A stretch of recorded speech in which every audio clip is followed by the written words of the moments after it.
Hello, my name is Mike, and I'm going to be doing a quick video on a patient, a geriatric patient who is had some pulmonary complaints.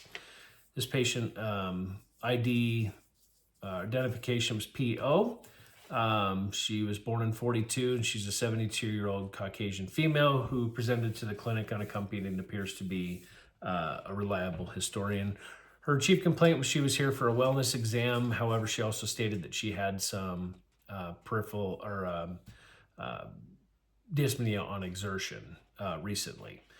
So, quick HPI, patient, 72-year-old female, presented to the clinic for her annual wellness exam and complaints of a 3-week history of increasing shortness of breath with exertion, stating that her breathlessness is getting worse while she's going upstairs or carrying her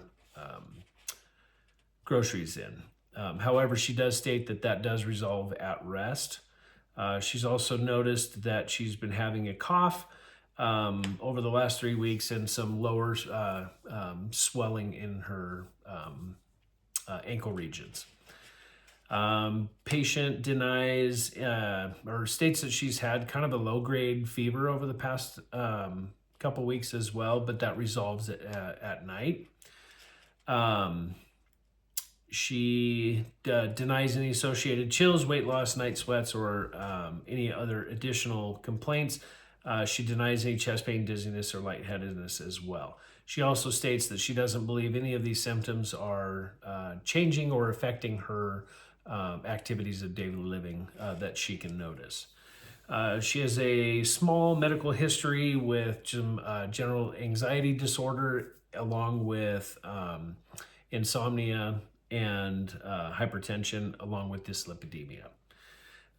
She's had a few surgeries, carpal tunnel, right rotator cuff repair, and a hysterectomy. She states allergies to morphine and Toradol. She does take a few medications, of which are alprazolam, zolpidem, amlodipine, and atorvastatin. Chemical history, social history, she denies any tobacco or e-cigarette use, denies any alcohol or illicit substance abuse.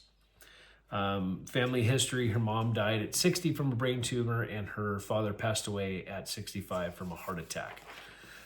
Basically, the review, subjective review of systems, she denies any weight loss gain, denies fatigue, states the occasional low-grade fever. HEENT was all negative. Cardiovascular was negative with no complaints other than the pitting edema and the shortness of breath on exertion. Pulmonary, she does report a cough that began 3 weeks ago, is intermittent and non-productive. She denies any wheezing or orthopnea, and she states that the shortness of breath goes away when she's at rest.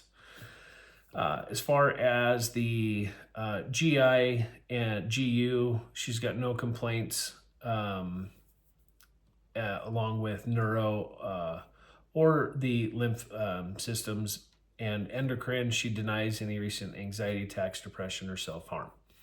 Her vital signs are very stable. Her blood pressure is well controlled at 132/76. Her oxygen room air sats are at 95%. And she's got a BMI of 28.8. So the subjective review of systems: alert and oriented, no acute distress, appears healthy, good hygiene. She's normocephalic atraumatic. She's got no abnormalities with adenopathy in the cervical or supraclavicular region. Trachea is midline, no JVD noted. Cardiovascular, regular rate and rhythm, S1, S2 appreciated with no clicks or murmurs. Pulses are equal in all extremities except for the 1+ pitting edema, and no evidence of JVD. Lungs are clear with good symmetric and expansion. They're even and non-labored.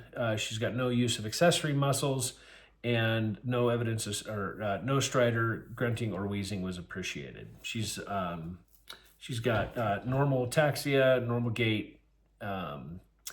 She's got symmetrical without distension. Normal bowel tones are appreciated in all 4 quadrants. No masses or splenomegaly noted.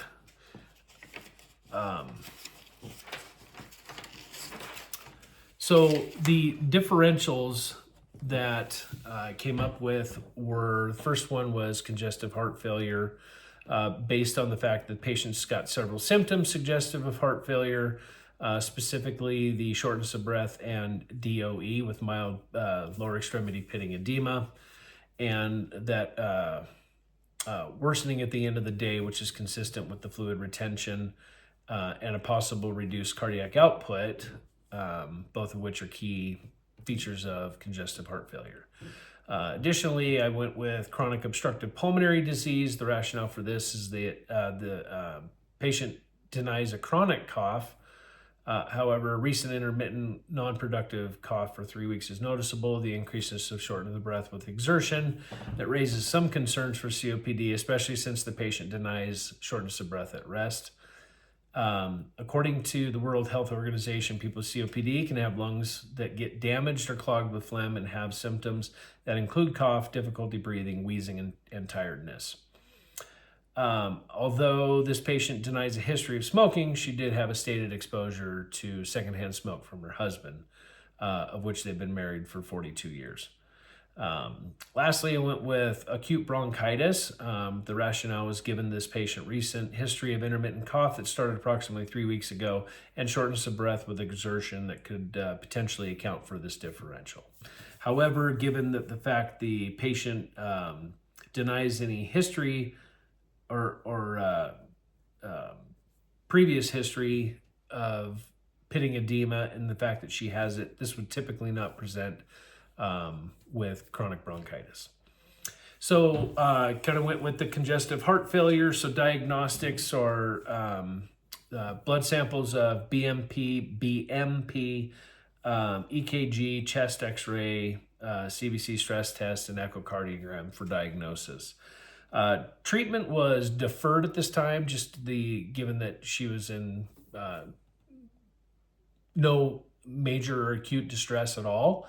And so the only thing that we elected to do, or the physician elected to do, is start her on a 12.5 milligram dose of hydrochlorothiazide. We did send her out for referrals to cardiology and an echo to be done. Education on the patient, gave her the importance of having her blood work done, the diagnostics performed, and following through with the cardiology referral. We also educated her on daily weight measuring for signs of increasing fluid retention. And we talked about dietary changes with respect to salt modifications. And then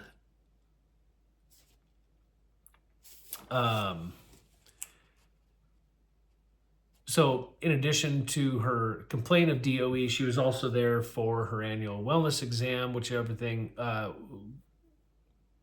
other than the complaints of the new pulmonary complaint, everything was good. We did have her previous labs, her cholesterol levels were well controlled with her 20 milligrams of atorvastatin. And according to the ACOG, she is due for a mammogram, which we did schedule.